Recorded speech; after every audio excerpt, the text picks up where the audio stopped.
오늘 이 비유 말씀을 우리가 제대로 알려고 하면 안 읽었지만 마태복음 19장에 있는 내용을 우리가 알아야 될 필요가 있어요. 여러분이 성경책이 있을 텐데 20장 16절 말씀을 보면 이렇게 기록되어 있죠.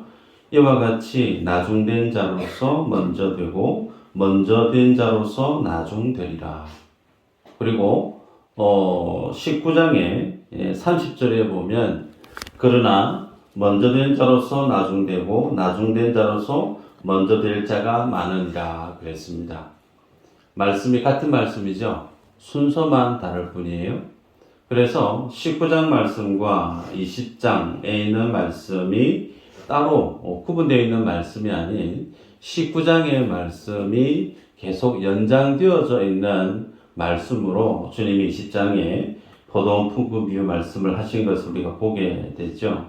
자, 그러면 19장의 내용을 잠시 보면 부자 청년이 예수님께 나옵니다.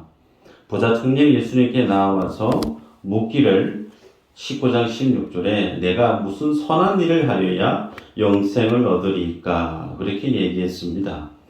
무슨 선한 일을 해야 영생을 얻을 수 있나? 그때 예수님이 생명을 얻기 위해서 계명들을 지켜라, 말씀을 지켜라 그렇게 말씀을 했어요. 그러자 부자 청년은 본인이 이 하나님의 율법을 잘 지켰다고 또 고백을 해요. 그러자 주님이 재차하시는 말씀이 그러면 너에게 부족한 것이 네가 가지고 있는 그 재물을 가난한 사람들에게 나눠주고 이후에 나를 따르라. 그러면 내게 하늘의 보화가 있을 것이다. 그렇게 말씀을 하셨어요. 소위 하나님의 나라를 가기 위해서 실천적인 행위를 해야 될 필요성에 대해서 주님이 이 부자 청년에게 말씀을 전했는데 그 주님의 말씀을 전해 들었던 부자 청년의 반응이 우리가 알고 있는 것은 근심하며 돌아갔다 그렇게 기록하고 있습니다. 예수님의 말씀을 전해 듣고 구원을 얻는 길이 그 길이구나 기뻐하고 즐거워하는 것이 아닌 정반대로 예수님의 말씀을 듣고 나서 근심했다고 그랬는데 성경 원어에 살펴보면 근심하다라고 하는 이 말이 정신적인 혹은 육체적인 극심한 고통을 경험하다 그 뜻이에요. 무슨 얘기냐면 천국을 가는 영생을 얻는 구원을 얻는 그 길에 있어서 주님이 말씀하시는 방법과 주님이 제시하는 진리와 이 부자 청년이 가지고 살았던 삶의 기준이 너무 달랐다라는 거예요. 너무 달라서 어느 정도로 괴로웠느냐면 머리가 터져나갈 정도로 너무 괴로웠다라는 것을 성경이 기록하고 있습니다. 자, 그 모습을 누가 보고 있었느냐면 예수님의 제자들이 보고 있어요. 그리고 그 모습을 보고 있던 제자들에게 주님이 하시는 말씀이 23절, 24절에 보면 부자가 천국에 들어가는 것보다 낙타가 바늘기 통과하는 게 더 쉽다. 쉽게 얘기하면 낙타가 바늘귀 통과하는 것보다 더 어려운 것이 부자가 천국 들어가는 것이다. 그러니 제자들이 반응이 또 부정적인 거죠. 야, 그러면 천국 누가 들어갈 수 있겠습니까? 아무도 못 들어갈 것 같은데요. 반응을 그렇게 보이자 예수님이 하시는 말씀이 사람으로는 할 수 없으되 하나님으로서는 가능하다. 하나님으로서는 가능하다. 자, 그렇게 주님이 말씀을 했습니다. 자, 하나님께서 천국 가는 그 길 사람으로는 불가하지만 하나님으로서는 가능하다. 그 말의 의미는 천국을 가는 거, 구원을 얻는 거, 영생을 얻는 그 길은 사람에게 있지 않다라는 거예요. 하나님에 의해서 그 천국이 영생이 구원이 인생에게 전해지는 것임을 주님이 말씀을 합니다. 이 말씀을 하자마자 베드로가 나섭니다. 내가 주와 복음을 위해서 내가 모든 것을 버렸습니다.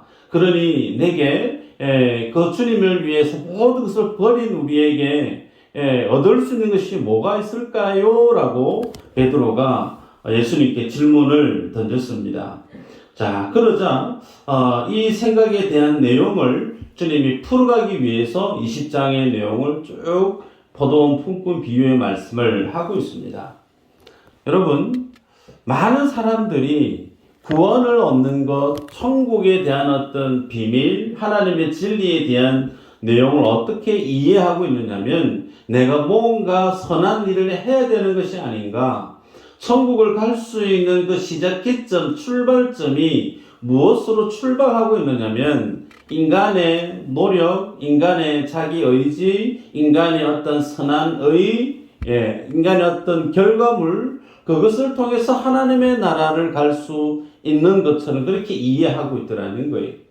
그리고 베드로도 내가 다른 어떤 사람들보다 특별히 더 많은 수고와 헌신과 모든 것을 버려두었기 때문에 나는 다른 사람보다 더 많은 것을 했기에 다른 사람보다 좀 더 특별한 무엇이 있지 않겠는가. 그런 어떤 마음으로 주님 앞에 나왔다라는 거죠. 자, 이런 동기, 어쩌면 똑같은 생각을 우리들이 가지고 신앙생활을 할 수도 있을 겁니다. 오늘 말씀 가운데 하나님의 천국에 대한, 하나님의 나라에 대한 하나님의 말씀을 우리가 새롭게 성경적으로 정립할 수 있는 계기가 되기를 바랍니다. 자, 예수님이 말씀하시는 천국에 대해서 우리가 보게 되면 20장 1절이죠. 천국은 마치 품꾼을 얻어 포도원에 들여보내려고 이른 아침에 나간 집주인과 같으니 그랬습니다.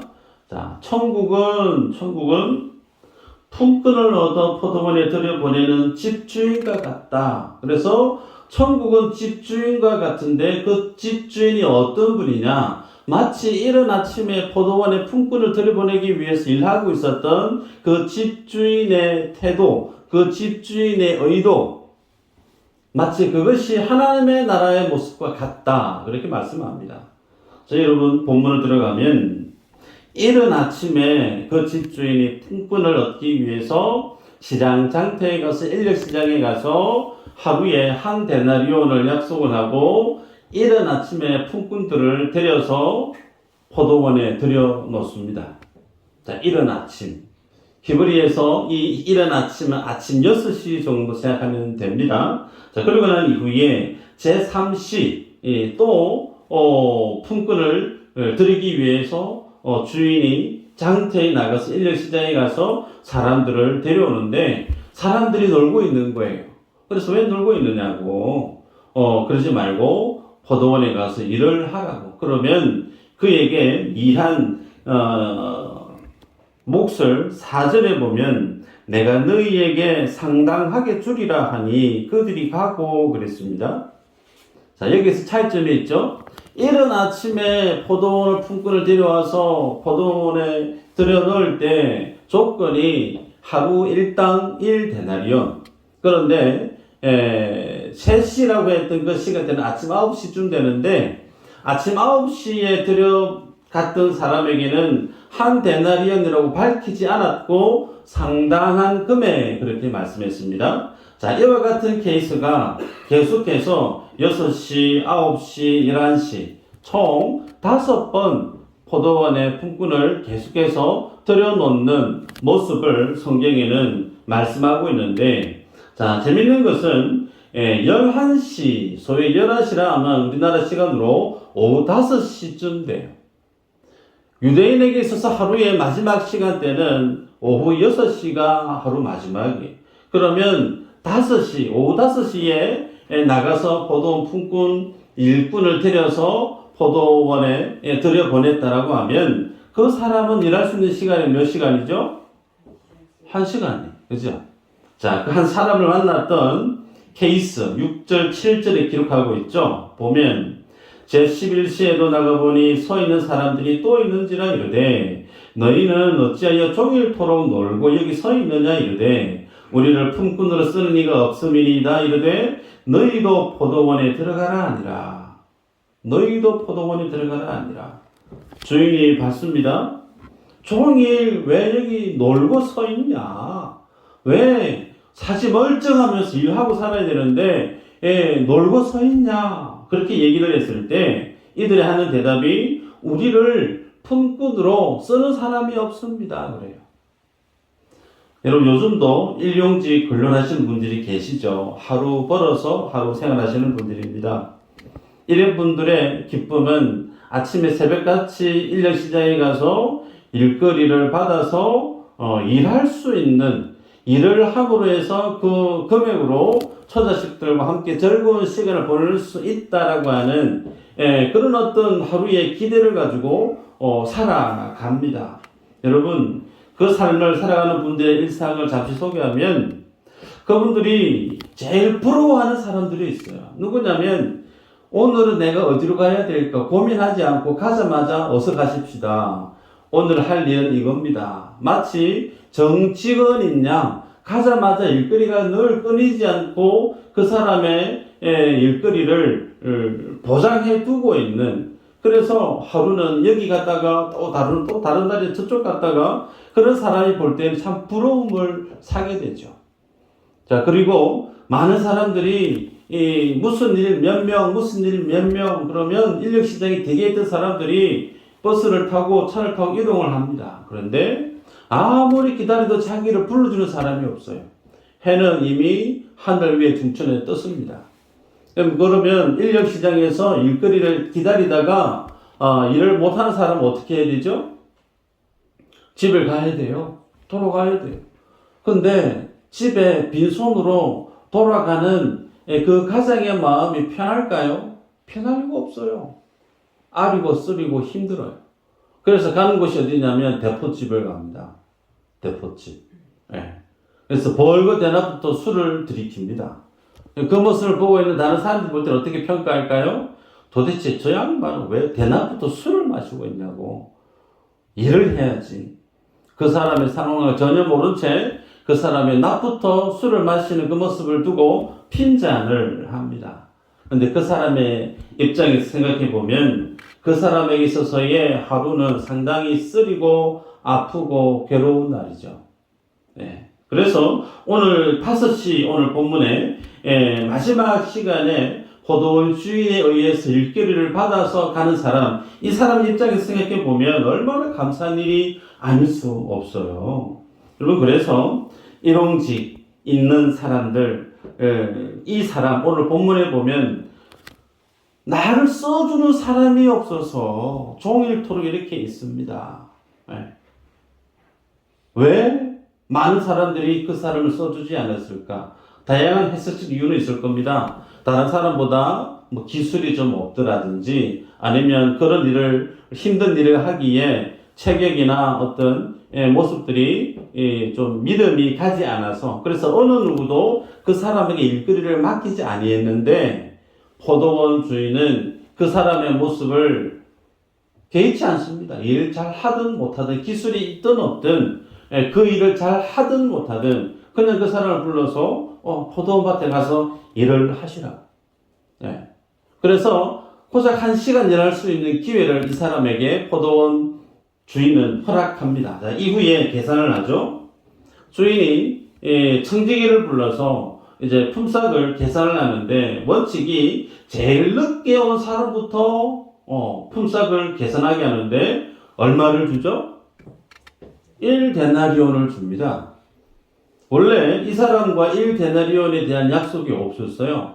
상당한 금액에 대한 내용으로 얼마인지 몰라요. 그런데 일한 만큼 주면 1데나리온은 못 돼도 조금이라도 돈을 받으면 그 돈 받은 거 가지고 집에 갈 때 고기를 사든 뭘 사든 라면을 사든 사서 식구들하고 맛있게 저녁을 먹을 수 있지 않겠는가.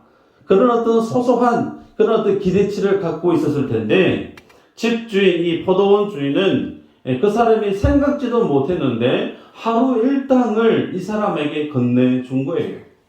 예를 들면 하루에 한 10,000원 정도 내가 벌 수 있었을까 싶었는데 하루에 10만 원어치를 준 겁니다. 여러분, 그 모습을 맨 뒤에 있는 사람들이 보고 있습니다. 그러면서 한 사람 한 사람 품삯을 다 정리하고 난 다음에 마지막 제일 일찍 왔던 사람, 아침에 6시에 온 사람, 그 사람이 그 모습을 보고 있으면서 뭘 생각했었느냐면, 야, 1시간 일한 사람한테 1데나리온을 주는구나. 그러면 나는 아침 일찍 와서 땡볕에 이 더위를 참아가면서 열심히 일을 했기 때문에 뭔가 더 많은 것을 주시지 않을까? 나름의 그런 기대를 했다는 겁니다. 그런데 결과는 한 데나리온을 주더라는 거예요. 그래서 제일 일찍 왔던 그 사람이 한 데나리온을 받은 이후에 나타내 보였던 반응이 11절 12절에 있죠. 읽어보면 받은 후 집주인을 원망하여 이르되 나중 온 이 사람들은 1시간밖에 일하지 아니하였거늘 그들을 종일 수고하며 더위를 견딘 우리와 같게 하였나이다. 네. 원망했다 그랬습니다. 원망. 아주 부글부글 끓어서 참기 힘들 정도로 원망 불평을 그 집주인에게 쏟아대면서 하는 말이 뭐냐면, 아니 1시간밖에 일하지 않은 그 사람에게는 한 데나리온 주고 나는 종일 이 뜨거운 땡볕 아래서 수고하고 이랬는데 어떻게 똑같이 한 데나리온을 줍니까? 여러분, 이 사람 입장에서 지금 포도원 주인에게 원망의 말을 쏟아내고 있는 그 내용이 틀렸을까요? 잘못된 말인가요? 그렇지 않습니다. 충분히 납득이 되고 이해가 되는 말이죠. 근데 여기에서 우리가 알 수 있는 것이 뭐냐면, 집주인이 하고 있는 선택과 결정, 그리고 그것을 나름의 계산으로 기대하고 있는 제일 일찍 왔던 사람이 가지고 있는 생각, 이 생각이 충돌하고 있다라는 거예요. 충돌. 이게 뭘 의미하냐면, 하나님 나라의 질서와 이 세상의 질서가 같지 않다라는 거예요. 천국의 질서와 이 세상의 질서는 같지 않고 다르며 충돌을 한다라는 게 오늘 본문 가운데 드러나고 있는 핵심적인 모습이죠. 여러분, 그러면 보십시다. 1시간 일한 사람과 12시간 일한 사람이에요. 그죠? 당연히 일한 어떤 노동의 대가나 일의 어떤 결과물을 보면 아침에 일찍 온 사람이 월등히 많은 일을 수고를 한 것이 사실입니다. 그래서 열심히 일하고 많은 희생을 한 사람, 그에 상응하는 대우를 하는 것이 맞고, 혹은 일을 조금 하고 적게 한 사람은 적게 한 만큼의 대우를 받는 것이 우리가 이 세상을 살아가는 세상에서 말하는 정의입니다. 그것이 공평이라고 하는 말이죠. 정반대로 열심히 일한 사람과 혹은 열심히 일하지 않은 사람과 똑같이 평가하고 금액을 지불한다라고 하면 그것은 공평하다 말할 수 있는가? 이 세상은, 우리가 살아가는 이 세상은 자본주의 사회입니다. 공산주의 사회주의가 아니. 그래서 저마다의 능력에 따라서 그 능력에 따른 차별이 있는 것이 이 세상의 모습입니다.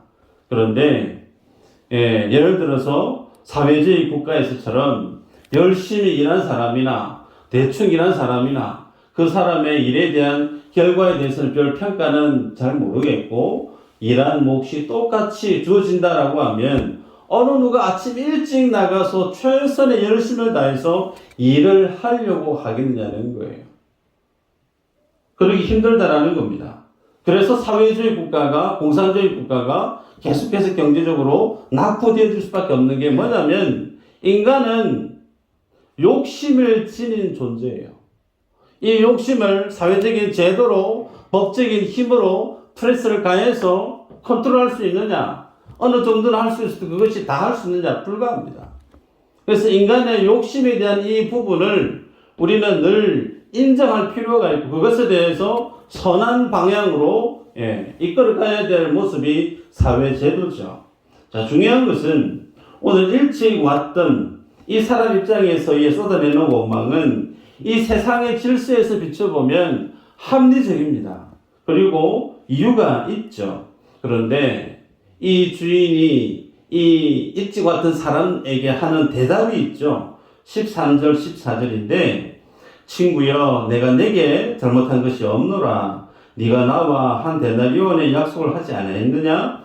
내 것이나 가지고 가라. 나중 온 이 사람에게 너와 같이 주는 것은 내 뜻이니라. 주인의 대답도 틀린 게 없어요. 처음에 일찍 왔던 사람에게 한 데나리온을 약속을 했어요. 그죠? 그래서 한 데나리온을 약속한 대로 한 데나리온을 준 겁니다. 반대로 1시간밖에 일하지 않은 사람에게 한 데나리온을 준 것은 주인의 것을 가지고 주인의 뜻대로 행한 것입니다. 주인의 권한이라는 거예요. 여기에 잘됐다 못됐다 말할 수 있느냐? 불가하다. 주인의 대답이 마치 이와 같습니다. 여러분, 그래서 본문에 아침에 일찍 왔던 이 사람 12시간 일을 했고 1시간 와서 일한 사람은 얼마 일을 하지 않은 것이 사실인데 노동과 결과의 차이가 분명히 있습니다. 그런데 오늘 이 주인과 원망을 쏟아내고 있는 아침 일찍이 온 사람의 가장 큰 핵심적인 문제가 뭐냐면 일찍 왔던 이 사람이 주인에 대해서 가지고 있던 생각에 대해 보지 못한 게 있어요. 그게 뭐냐면 주인은 아침 일찍이 온 사람에게 있어서 노동력이 필요해서 그 사람을 부른 게 아니라는 거예요. 포도원에 일꾼이 없어서 그 사람을 불러서 포도원에 일하게 시킨 게 아니라는 겁니다. 그래서 오히려 주인의 입장은 일용직, 아침에 일찍 새벽같이 나가서 일거리를 기다리고 있는 그 사람, 일이 없으면 그와 처자식이 하루를 살아가기가 힘듭니다. 주인의 입장에서는 배려입니다. 주인의 입장에서는 아침 일찍 일하러 온 그 사람에게 은혜를 베풀고 배려를 베풀고 그 사람에게 호의를 베푼 거예요. 그것이 이 주인이 아침 일찍 온 사람에 대해서 가지고 있는 관점이고 기준이에요. 그런데 그 주인의 호의, 그 주인에 대한 배려를 아침에 일찍 왔던 이 사람은 자신의 권리로 생각했다는 거예요. 내가 열심히 일했으니까 일한 만큼 주세요. 여러분, 예수님과 주님의 자녀와의 관계가 오늘 본문 가운데 드러나고 있어요. 예수 믿는 하나님의 자녀는 하나님과 내가 열심히 봉사할 테니까, 내가 교회 열심히 봉사하고 전도하고 충성할 테니까 주님 내게 뭘 주실 거예요? 마치 고용주와 그리고 노동자와의 계약을 맺는 관계로 주님 앞에 있는 자들이 하나님의 자녀가 아니라는 겁니다. 하나님의 자녀는 하나님의 은혜와 하나님의 배려와 하나님의 사랑, 그것으로 인해서 하나님과 관계되어져 있는 존재이지, 그 주인 되신 하나님 앞에서 내가 열심히 일한 대로 내게 갚아주세요, 마치 나의 권리를 요구하는 것처럼 앞에 나와 있는 존재가 주의 자녀들이 아니라는 겁니다. 여러분, 그래서 이 천국의 질서, 주님이 마지막에 16절의 말씀을 하죠. 이와 같이 나중된 자로서 먼저 되고 먼저 된 자로서 나중되리라. 이 말씀의 진리는 이 세상의 질서와 하나님 나라의 질서가 다르다라는 것을 말씀하고 있습니다. 천국의 질서, 하나님의 나라의 모습 어떻게 다른가? 예수님을 믿으면 구원을 얻습니다.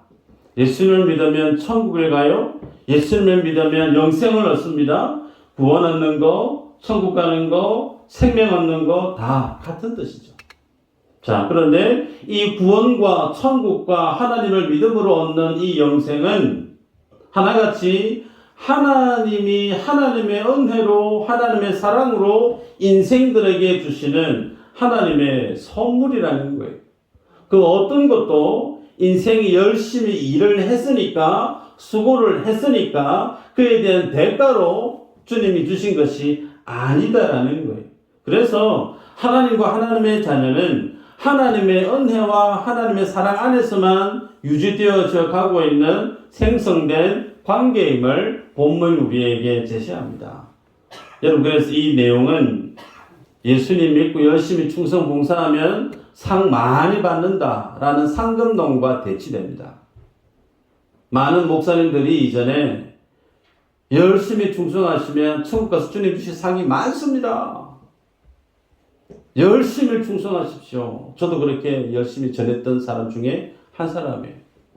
그런데 오늘 본문에 상금론이 정면으로 충돌을 일으킵니다. 아닙니다. 여러분, 예수님과 함께 십자가에 달렸던 강도, 주님을 위해서 충성한 것이 있던가요? 없습니다. 아무것도 없어요. 그냥 마지막에 주님 나라 임할 때 나를 한번 기억해 주시면 좋겠습니다. 그가 사는 날 행했던 것은 사기치고 사람 죽이고 강도짓을 했던 나쁜 행위밖에 없어요. 그런 사람과 정반대로 하나님을 위해서 열심히 삶을 내던지고 심지어 순교에 이르기까지 모든 삶을 온전히 하나님께 내어 맡겼던 그 사람, 주의 사도들, 그 사도들이 받는 상과 마지막에 아무것도 하지 않고 죽기 직전에 내 한 번쯤 기억해 주시면 좋겠어요. 그래서 그 주님의 이름을 불렀던 그 강도에게 주어지는 하나님의 나라의 상이 같다라고 하면 여러분 기분이 어떠세요? 하나님 좀 너무 심한 거 아니에요? 어떻게 주를 위해서 열심히 평생 희생하고 죽을 둥 살 둥 애쓰고 충성한 사람과 아무것도 하지 않고 단순히 숨이 넘어가기 직전에 주님의 은혜를 구해서 하나님의 긍휼을 구원받은 그 사람과 하나님의 나라에 가서 어떻게 똑같이 대우받을 수 있습니까? 뭔가 좀 달라야 되는 거 아니에요? 여러분 생각 어떠세요? 교회 예배당을 짓고 선교를 하고 하나님의 나라를 위해서 이전에는 새벽 종을 쳤습니다. 그죠? 타종 땡 5시 되면 그 종 치는 것이 쉬운가? 쉽지 않습니다. 새벽에 새벽 찬양을 운행하고 비 오는 날 교회 찬양을 운행하고 뜨거운 여름날 불 앞에서 식당 봉사를 하고 선교지에 자기의 모든 시간과 물질을 쏟아부어서 하나님 나라에 충성하는 그 모든 수고들 그렇게 애쓴 하나님의 사람들이 교회 안에 많이 계시죠. 반면에 교회 안에 교회 사역에 대해서 열심을 내지 않고 아웃사이드에 있는 분들도 없지 않아 있습니다. 근데 하나님의 나라의 것들이 그 모든 사람들이 주는 상이 똑같다라는 거예요. 그러면 뭔가 내가 손해당하는 것 같고 뭔가 불공평한 것 같은 느낌을 받을 수 있어요. 그런 마음이 혹 우리 안에 있을지 모르겠습니다. 그런데 그 마음이 누구의 마음이었느냐? 613가지 율법을 열심히 지켰던 바리새인과 서기관들이 가졌던 생각입니다. 서두에 부자 청년이 예수님께 나와서 물었습니다. 내가 영생을 얻으려고 하면 무슨 선한 일을 해야 되죠? 구원의 영생에 대한 대가가 내가 뭔가를 해야 되는 것을 이겠다라는 거예요. 베드로도 하나님의 나라를 위해서 내가 뭔가를 헌신하고 다 버려두고 충성했기 때문에 다른 사람보다 더 많은 것을 주님에게 주시는 게 맞지 않아요? 그거 아니라는 거예요. 하나님의 나라는 인생에 열심을 쏟아붓는 노력 여하에 있지 않다라는 거예요. 하나님이 그에게 주시는 은혜고 하나님이 그에게 주시는 선물로 주어지는 것이 하나님이 인생들에게 주신 하나님의 나라고 구원임을 본문이 우리에게 제시합니다. 여러분 그래서 천국은 사람이 일한 대로 가는 곳이 아니에요. 하나님의 은혜와 자비와 긍휼로 가는 곳이 하나님의 나라입니다.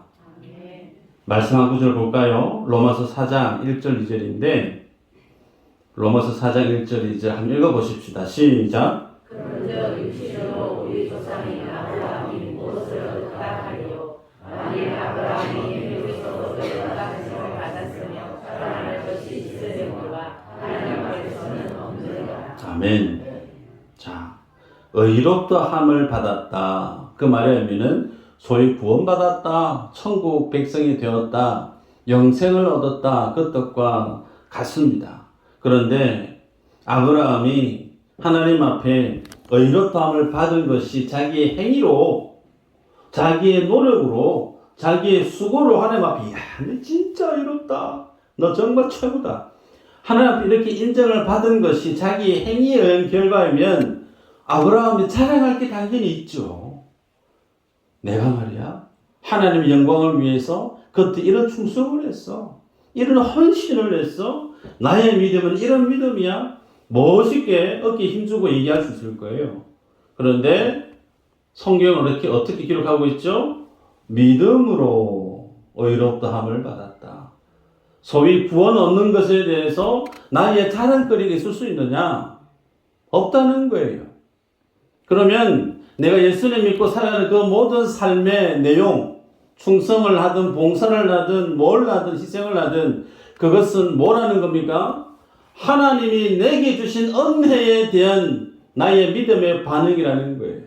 내가 구원받기 위해서 천국에서 뭔가를 다른 사람보다 더 많은 것을 누리기 위한 조건으로 내가 열심히 일한 것이 아니고 하나님이 내게 주신 은혜가 너무나 커서 그 은혜에 의한 나의 믿음의 고백이 때로는 불 앞에서 열심히 봉사하고 전도하고 헌신하고 충성하는 모습으로 드러난 은혜의 결과이지 그것이 나의 구원의 조건이 아님을 성경이 우리에게 말씀합니다.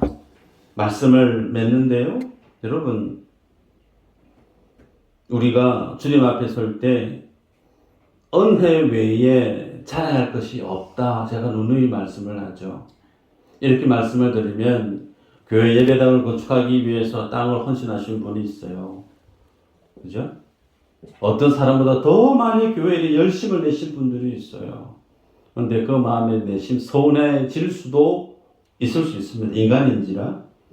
그래서 뭔가 주님 앞에 내가 열심을 내고 살았기 때문에 천국 가면 주님이 특별한 뭔가를 내가 주시지 않을까 그런 어떤 작은 기대감이 있을 수 있다는 거예요. 그런데 정반대로 한번 생각해 볼까요?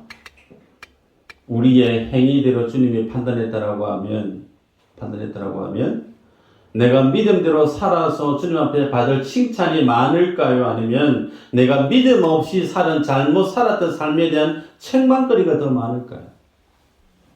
후자입니다. 후자예요. 나의 믿음의 내용대로 행위대로 주님이 나를 판단하시면 우리는 고개 들고 주님 앞에 서 있을 인간이 아무도 없어요. 그래서 주님 앞에 충성할 수 있었던 것도 뭐라는 거죠? 은혜더라는 거예요. 아멘. 이제 우리에게 질문을 돌려볼까요? 나는 어떤 사람인가? 나는 어떤 사람인가? 우리 안에는 나는 아침 새벽 6시부터 열심히 일하는 사람이 나인 것 같다. 여기 분이 있을지 모르겠어요. 근데 많은 분들이 어떻게 여길 수밖에 없느냐면 1시간 일하는 사람. 1시간 일하는 사람. 주님 앞에 내가 일하는 척 어느 정도 폼 정도 잡은 사람이 마치 나의 믿음의 모습이 아니겠는가. 그런 생각 가지시는 분이 많이 계실 겁니다. 그러면서도 우리 안에 비교하는 생각이 있다라고 하면 우리가 내려놔야 될 모습이에요. 하나님은 왜 저 사람 더 많이 주십니까? 저 사람 왜 더 많은 삶의 복을 주세요? 나에게는 이것밖에 주시지 않고 뭔가 좀 잘못되고 형평상 뭐 좀 잘못된 거 아닌가요? 그런 어떤 비교의식. 오늘 제일 일찍 와서 일한 사람이 원망을 쏟아낸 원인이 어디 있느냐? 제일 늦게 왔던 사람과 자기 자신을 두고 비교하고 있어요. 그래서 한 데나리온 받은 것이 감사의 고백이 되어야 되는데 고백은 온데간데 없고 원망, 불평이 그의 삶을 가득 채우고 있었다는 거죠. 오늘 우리가 주님 앞에 나아간 믿음의 모습 속에 다른 사람과 비교할 필요가 없더라는 거예요. 나는 나대로 주님이 주시는 은혜가 있고 복이 있습니다. 그러기에 여러분 우리가 하나님의 나라에 가서 누리는 또 다른 그 무엇이 있는 것이 아니고 이미 주님이 우리에게 다 주셨어요. 예수 그리스도를 주셨습니다. 아멘인가요? 아멘. 예수님을 믿음으로 구원을 얻은 분이 여러분 맞나요? 아멘. 그럼 다 얻은 거예요. 다 얻은 거예요. 하나님의 나라 간들 딸이 뭐 줄 게 없어요. 그 예수의 생명을 지녔으면 다 지닌 거예요. 그 예수의 생명을 지닌 가치를 모르니까 내 안에 원망이 쏟아져 나오는 거예요. 한 데나리온 그 가치를 알면 그 가치를 받은 사람은 무한 감사 외에 고백할 게 없어요. 그런데 한 데나리온의 감사를 모르니까 땅에 있으면서 불평을 토해내듯 살아가는 그거 아니라는 거예요. 우리는 이미 예수라고 하는 한 데나리온을 다 받았어요. 그럼 그 예수 안에 우리가 나타내 보일 수 있는 믿음의 반응은 감사죠. 기쁨이죠. 소망이죠. 이 믿음이 여러분의 삶의 내용으로 채워지기를 주 이름으로 축복합니다. 아멘.